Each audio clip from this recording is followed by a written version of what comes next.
Hello guys and girls, and welcome back to another video. It's, the same battle videos that's going on. I don't know what part this is, but it's one of the parts. But the thing I actually would like to talk about that I forgot to talk about in one of those videos was, I don't want to cover anything that's dealing with Sword and Shield just of yet, because the games are not, like, out yet. I mean, I've been watching other PokeTubers, videos talking about leaks and rumors. And I'm just gonna say I've been watching Ruffle Rally leak and rumor videos, but I'm not really like subscribed, but I'm actually considering, because watching those leaks and rumor videos, they don't get my hopes up. I don't really believe like any of them are real half the time. They just like, hey, that's like a cool idea they could add. So I don't really say like anything is real unless it's truly confirmed. But I don't want to cover rumors or things like that, like leaks, because it's not a thing that I would be okay with, because it will actually hurt my my good reputation on not covering every little thing that I actually find crazy. I mean, if anyone ever asked me to like cover a leak or something, I would just kind of look at the leak and just automatically call it fake. I wouldn't even say it's a leak. I would just say it's just words that somebody put down just to get a reaction out of the whole community. So I don't cover leaks and stuff because a lot of people would be mad if I do, and a lot of people would be upset that I would do that by calling them fake and stuff, like a lot of them. And if any of them turn out to be real, then they're real. I want to just say cool. I'm not gonna be like, oh haha, I covered this leak and it was right. I told you all it was right. I'm not gonna be like that, and I don't want anybody to be like that at all neither. Like saying haha, like this leak was real, you was wrong. It's like, come on, just be more mature about it. So leaks and stuff, I'm never gonna really touch upon for real. I will actually look at it and give like a good honest opinion, just my own opinion, if just looking at it by myself. I wouldn't make no video about it. Like, hey, this sounds cool or something like that. Because I actually heard a couple of little leaks, well, a couple of those little words, and they actually sound really cool. Like I would just say watch a couple of Ruffle Rallies like leak and rumor videos, see like which one actually sounds right to you, because that's actually the best way I can actually ever say anything. And I would just leak it. I said leak. I will actually link his channel below this video, so you guys and girls got to check it out. But yeah, so I'm not gonna really talk about Pokemon Sword and Shield that much. I'll only talk about like things they could do to make like the Pokemon games more exciting again, just like they did in the good old days, I guess. But to be honest, if you want to talk about the most toughest Pokemon game, you might want to talk about the ones that actually use items, the ones that actually have higher level Pokemons, the one that is more balanced. So they didn't really use much items in Pokemon, well, in the 4th generation. And the 5th generation, they kind of did what 3rd generation did, because they used items. So the good Pokemon games are the ones that uses items. So Gen 3 would be a perfect example. Not like the remakes, but like the actual Gen 3 games themselves. Those are the actual good ones. Pokemon Black and White and Black and White 2 trying to capture that a bit, but they didn't do it to like the fullest extent. If they kind of upped it up a bit more, it would have been like perfect.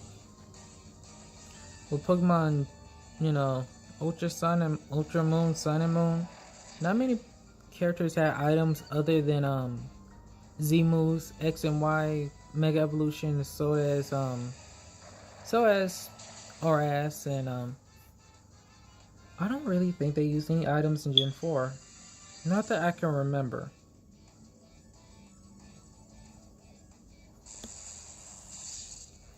Yeah, not that I can remember. In actual Gen 2, I can't remember in actual Gen 2 could you hold items or not. I'm pretty sure you could. But in Gen 1, you like the very first games, you can't hold Pokemons can't hold items at all. So I don't really. So it would kind of make the game a bit tough, but you can still breeze through those games if you just have all 3 starters or have a Pokemon for each type, like a grass, fire, and water type. You'll be just fine in those entire games. Especially if a Pokemon knows Metronome as well, you can just breeze through.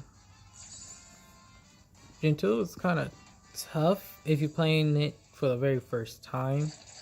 And you don't know how the Elite Four works and how Lance is and everything. You won't be in for a good time. Gen 3, extremely tough game. But if you have the right movesets on all your Pokemons and they're all in the right level, you will be this good as well. Gen 4, I don't know about Gen 4. Gen 4 just at Cynthia, it's just you just gotta have enough potions. Gen 5, I can't really remember the battle with Alder, but I remember my battle with Iris. Iris actually put up a good challenge. It was literally down to my last Pokemon. I had to keep using revives and heals. So Iris actually did an extremely great job at actually holding me down. And then Gen 6, I kind of just blew through that one. There was not really much of a challenge because every Pokemon only took 1 or 2 hits to take down. And that's not really like a good thing at all. Like if you want to make a good Pokemon game, you gotta make a Pokemon more tougher than that. You know what? In Gen 4, I remember this. In Gen 4, they didn't really use items, I believe, but they did do this thing that was highly annoying. Pretty sure some people remember when you're fighting an NPC, they paralyze your Pokemon and then they'll confuse it, or they'll put your Pokemon to sleep and infatuate it, or they will confuse it as well. They used a lot of status condition, and it kind of got highly annoying because you gotta get through all of that. So, okay, Gen 4 used a lot of statuses. Gen 5 kind of played around with items a bit, and that's what it is. They kind of just played around with items, just berries. And then Gen 6, then not really many people, Pokemons could use Megas, and not many people, Pokemons was holding items at all. They always took like 1 or 2 shots to bring down, so it's iffy. And then there is Gen 7, which was mostly about Z moves. Some Z moves your Pokemon could survive if they had the right status, or if they know Protect. And Z moves are just on a whole nother level.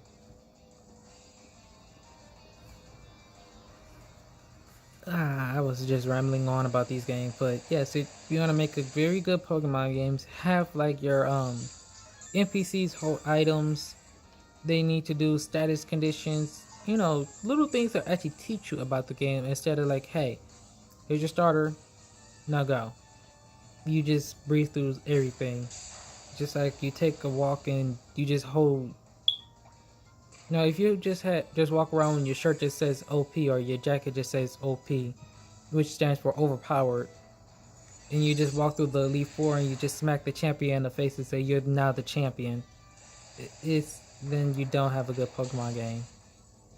You just need you don't even need a like jerky rival to actually make a good game. You just need like a tougher experience. And the Pokemon company should understand that, like, people, kids, everyone don't really like easy blow through games. Well, some people do, but most of the population don't really like things to be easy. They actually like a challenge. A lot of people like challenges. Myself, I like challenges to an extent, but I can actually still do them. But sometimes it's like good that you get like a little bit of help now and then, but at least like have like an easy or hard mode in these games so that other players can actually have more of a fun time. Not like in Black 2 and White 2 when you have those little key things that didn't really do much. I mean like an actual hard mode.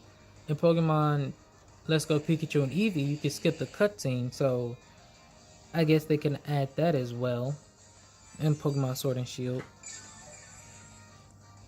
Well, look at me rambling on about Pokemon Sword and Shield when I said I was not going to do that. Wait, didn't you know I was talking about? I digress.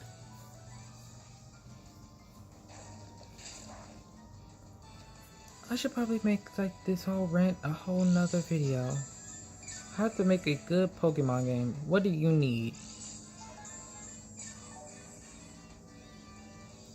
Well, if you think that's actually a good idea for a video, just let me know and I will do it. But not many people comment, so I guess I'll just do it anyway.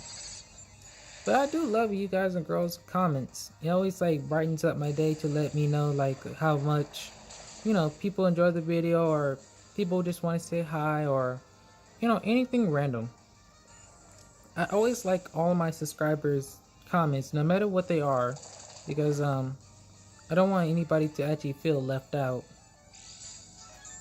or, you know, ignored. And as long as I can understand your comment, we can have like a nice conversation.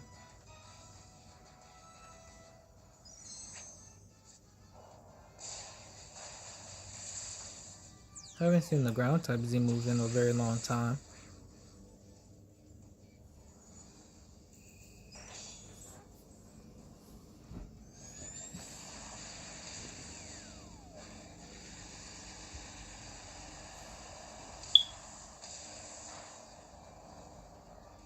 Man, my Swampert, she's kind of extremely OP.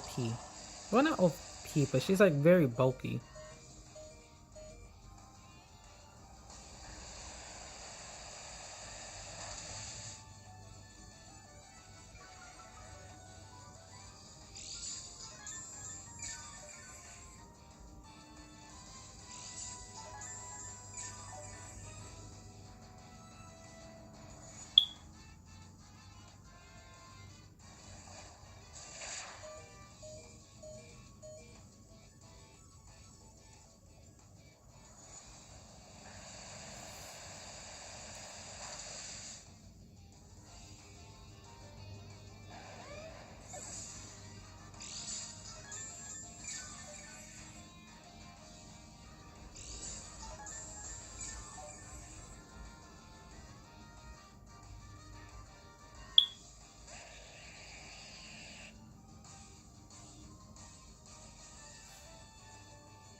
Well, that would do it for this video.